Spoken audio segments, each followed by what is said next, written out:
Hello, this is Chocolate the Bear. I'm going to be finishing up my tutorial series about the engineer. Now I'm just going to be going over the weapons. So first of all, we have his shotgun, pistol, and wrench. These are all fairly basic weapons. Notably, the pistol is outclassed, so you will rarely see an engineer with a pistol. We'll go over that in a second though.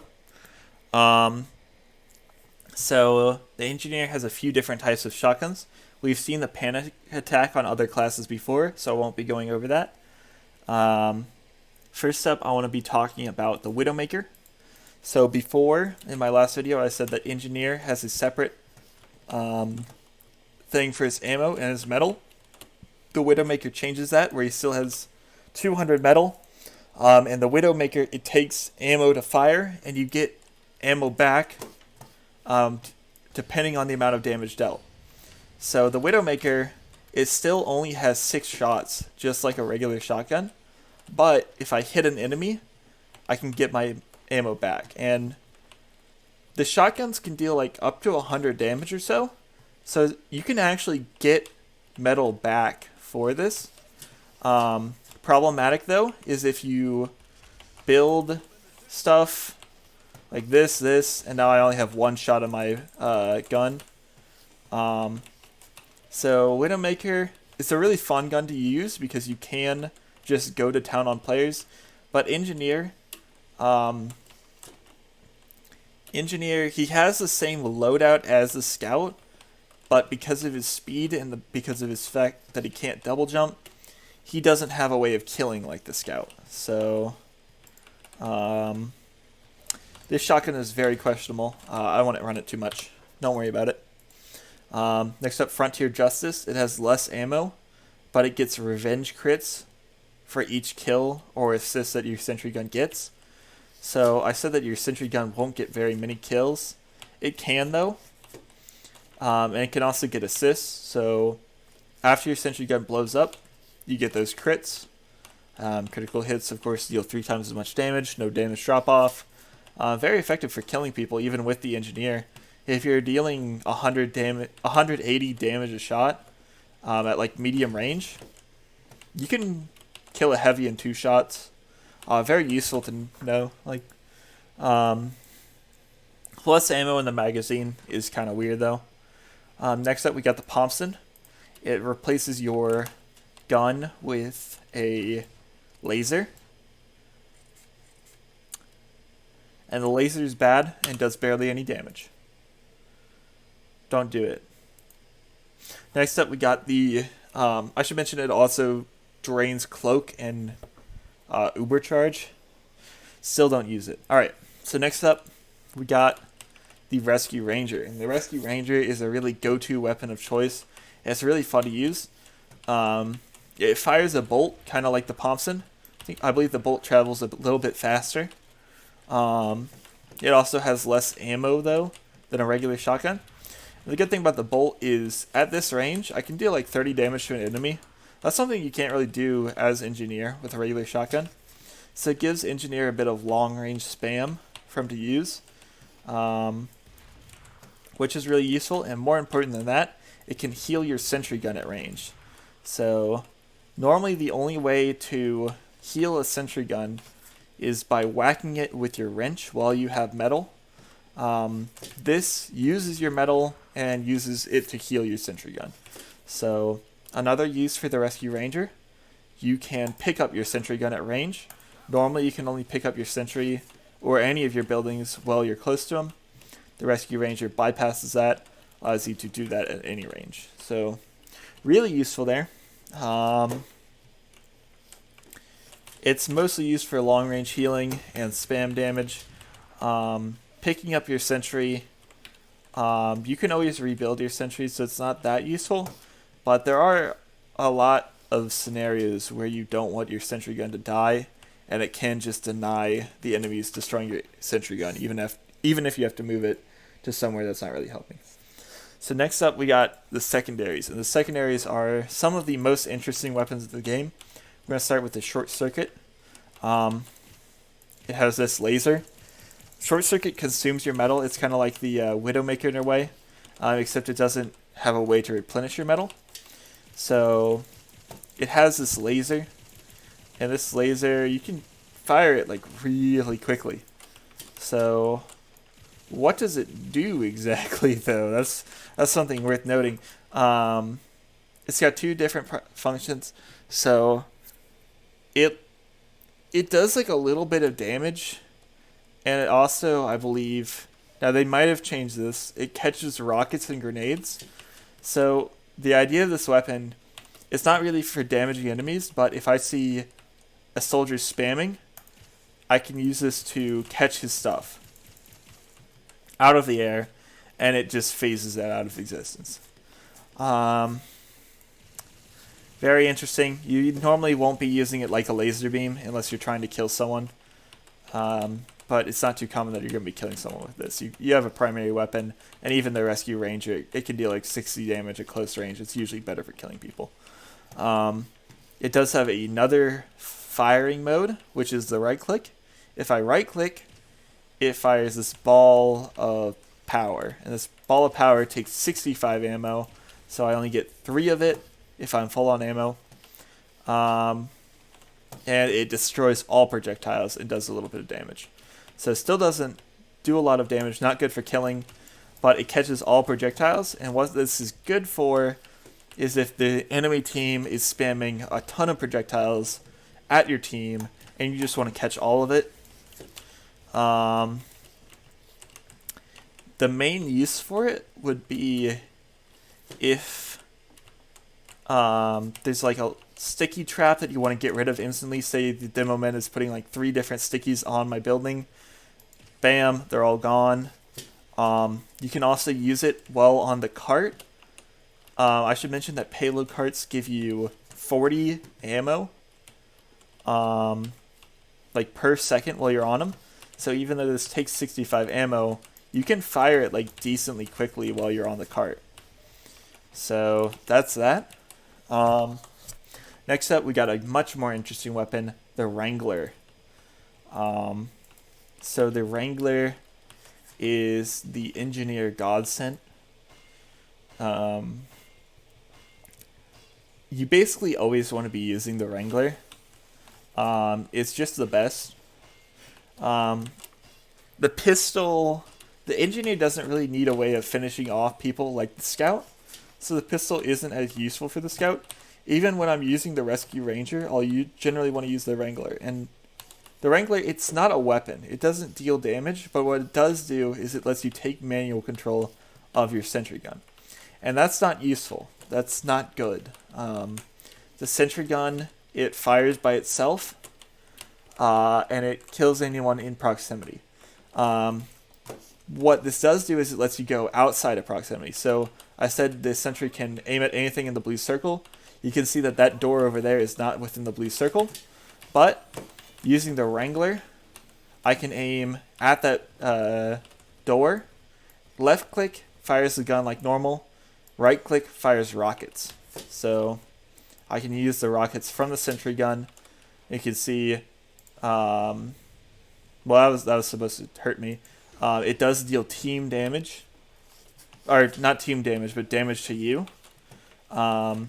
So if I'm aiming at an enemy over there, I better not be getting in the way, because otherwise I'm going to end up killing myself. But notably, this is actually a kind of good mechanic in a way, because it allows you to rocket jump as an engineer. In general, you want to be standing next to your sentry as an engineer. So why would you want to rocket jump? Well, rocket jumping is nice because then I can kill someone with my wrench, and doing that is fun. It's not useful, but it's very fun to do. I believe Uncle Dane has made a video about this. I'll probably put a link to that video in this video's description because it's a lot of fun to do. Your sentry is fine on its own. So you can take manual control, which lets it go outside of its normal zone. I should mention it also fires faster, so you can end up dealing more damage if you are wrangling your gun. So manual control, the sentry fires automatically, but the sentry like I said before, will fire at Ubered players. So if I have manual control, I can choose not to fire at Ubered players. And if there is a enemy heavy or another slow-moving class, it's actually decently easy to use the manual control. I should mention that this manual control does have a built-in aim assist. So if I'm aiming near an enemy heavy, even if I'm not completely accurate, I can still kill them fairly decently. This helps a lot with scouts. If you are taking manual control, you can kill scouts still. Helps with pyros, kind of. If a pyro is trying to circle your sentry, you can take manual control and kill him. And still, you're probably sitting there and thinking, he said this weapon is good. It doesn't sound good yet. So the good part is actually significantly better than anything I've mentioned so far. Your sentry gains 3 times as much health while the Wrangler is active. And that's massive. So it just gets 600 health. So while an enemy is Ubered, you can't deal damage to them. So it doesn't matter if your sentry is always hitting. So anytime an enemy is Ubered, you pretty much always want to have the Wrangler out, because then your sentry will be taking less damage. Notably, after the Wrangler goes away, your sentry will start pointing down. It won't fire at anything. It'll still have the shield around it. While the shield is around it, it also gets healed less. So if I try to put the Wrangler away and heal it, it will get healed for 1/3 of the normal rate. So it gains 3 times as much health, but also gets 1/3 as much healing. It's just a 33% shield, essentially, if that makes sense. So Wrangler, extremely useful. Every single scenario, every single one of my engineer loadouts is going to have it. It's just really good. So last up, we got the wrench options. So the engineer, although construction PDA is a slot, there is no alternatives for the construction PDA, so you will always be using it. And now we have the wrenches, and the wrenches are really cool. So first off, we have the default, of course. Next up, we have the jag, and the jag, it makes it so that you swing faster, which is important for building new things.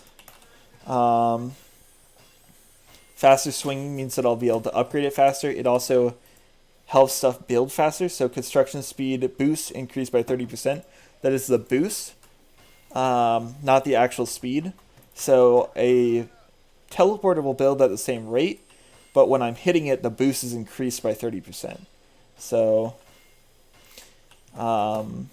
you can get, essentially you can get sentries down a lot faster. Look at how quickly I'm able to build a sentry. That's significantly faster than a regular wrench. And I'm able to build stuff faster, or upgrade stuff faster, because my wrench is swinging faster. So that's just really useful. It does deal less damage. This is not effective to your Sentry Gun, though. This is actually just melee hits. 33% damage penalty versus buildings. That sounds like a weird stat. And slower repair rate, so you can repair stuff slower. That's the real bad stat of it. So the building stat, less damage penalty versus buildings. So funny enough, the sapper that the spy puts down counts as a building. So I said earlier that the wrench will take 2 hits to remove a sapper. The jag will take 3 hits to remove the sapper. But the jag does fire faster. You can swing it faster. So you can still remove sappers generally decently fast, but having them stick around for 1 extra hit can be problematic sometimes. Jag is generally a really good weapon, though. Southern Hospitality. You take extra fire damage, and it makes targets bleed. Oh! So this is like the sniper bleed weapon, except it's better. You take more damage from fire, So pyros that are spamming you with flare guns, you'll take more damage from that.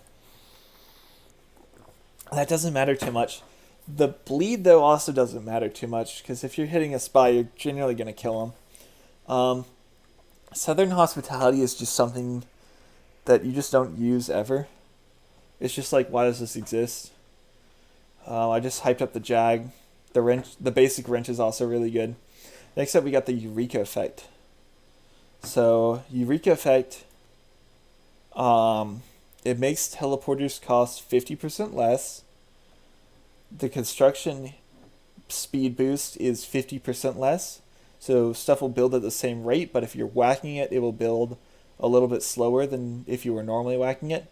And you get less metal from pickups and dispensers. That's a real bad stat on this.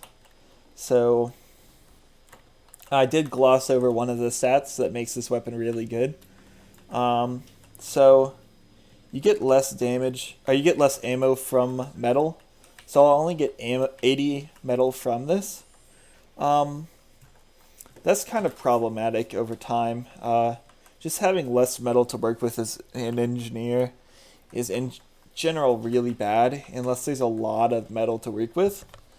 So what this weapon does do is it lets you teleport to either your teleporter exit or your base. And you can see I haven't built a teleporter entrance yet, but I can still teleport to my teleporter exit. I can still teleport to my base. So this makes it so that the engineer doesn't need to take his own teleporter because he can always teleport to it. And it also means that if a spy or maybe someone just like jumped behind my team's lines just comes and destroys my teleporter, I can just warp back to base, build a new one, and then go back to the front line where my teleporter exit is and just instantly come back. So if there is someone that just wants to destroy your teleporter exit, which is fairly common on maps where teleporters are essential, this can be a really game-saving weapon. It's also notably really useful in setup time, because if you essentially part of the engineer setup, you can run to the front line, build a teleporter exit, teleport back to your base, build a sentry right next to your supply locker. I can upgrade my sentry right next to my base or supply locker, and then I can take my sentry through my teleporter, and then during setup time I can teleport back to my base, change my loadout so that I have a different wrench, and then go back through my teleporter. So this will be the Pro League TF2 setup. Anytime you're watching TF2 Pro League, they'll be changing their wrench a lot. They'll be changing it to the Jag first off, because the Jag will construct their buildings faster. They'll be able to build them a lot faster. They'll be using the Eureka effect, and then they'll be ending with whatever the wrench they want to end with. So that's that. So Eureka effect, this is the part where I knew the video would take the longest. But now we are down to the last weapon, the Gunslinger. And the Gunslinger is the weirdest weapon. So first off, it says, actually let me make sure that I don't mess up my loadouts too much. Let me put this back. So the Gunslinger, it gives you 25 extra health. Okay. It makes sentries build much faster. So you can see how quickly I built my sentry, but it turns sentry guns into mini sentry guns. And you can see I have full metal right now, but I cannot upgrade my sentry. This is because mini sentries are always set to level 1. They fire faster than a regular sentry gun does. A regular level 1 sentry gun does, not a level 2. But it does less damage overall. So you'll deal more DPS with a regular level 1 gun. So, notably also with a mini sentry, it has 100 health instead of 150 health. So 25 extra health on the engineer. Your guns build faster, and they don't do as much. So the purpose of the mini sentry is you are on attack, or you're playing on a map where your gun goes down a lot, like King of the Hill, for example. This map, I can put my gun down right here. The enemy team will blow it up, and then I'll just put another gun down, and I'll punch it real quick, and it will build, fully built already, and I'll be able to deal damage with my team. I have a shotgun. I can deal damage. All of my other buildings still upgrade to level 3, but that's that. So, also notably, you can see that I could build 2 Sentry Guns with my normal metal supply. A normal Sentry Gun takes 130 metal to build, but a mini Sentry Gun only takes 100 metal. So if I have my 200 metal coming out of the base, I can put down 1 Sentry Gun. It goes down. I can just instantly put up another Sentry Gun, unlike the regular Sentry. So mini Sentries are extremely useful if you're playing on attack and they're going down somewhere where you can't really hold ground, or if you're playing on like a map like this where there's no good spot for a sentry. It will keep going down no matter what you do. You got to do something, so you just switch to mini sentries. So there's one more stat I believe that I have not covered with this weapon, and that is it. I don't understand why they would do this, but a successful third punch in a row always crits. So it doesn't. So if I punch a heavy and then I punch him again, I'll deal 65 damage for the first 2 hits, and then my last hit will always deal 195 damage, because the third punch in a row always crits. It's just the most random stat to put on a weapon. It doesn't matter at all. Don't worry about that stat. So that's pretty much that. That's it for the classes in the tutorial series. I plan on doing one more video. Of course, not tied to anything. It's going to be a little bit quicker, just a basic, just one more surprise video for fun. So thanks for watching. I'll see you guys in the final video. Bye-bye.